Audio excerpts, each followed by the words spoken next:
Before you even strike an arc, let's talk safety.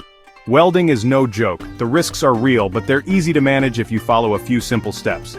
First off, personal protective equipment is your best friend. Always wear a welding helmet with the right shade, flame-resistant gloves, and a long-sleeve shirt. Trust me, you don't want to know what a flash burn feels like. Next, check your workspace. Is it clean and free of flammable materials? Sparks fly, literally, so keep rags, paper, and chemicals out of your way. Good ventilation is a must, too. Those fumes can sneak up on you fast, so crack a window or turn on that exhaust fan. Inspect your equipment before every job. Look for damaged cables, leaky hoses, and loose connections. A quick check now saves a lot of trouble later. And never weld near water. Electricity and moisture don't mix. Seriously, even a little puddle can turn dangerous. If you're working up high, set up barriers to stop sparks from falling and always know where the nearest fire extinguisher is. And hey, keep a first aid kit handy.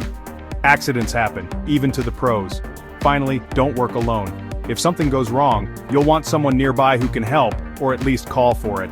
Welding is all about skill and precision, but safety comes first every time. Take a minute to prep, and you'll stay sharp on the job. Stay safe out there.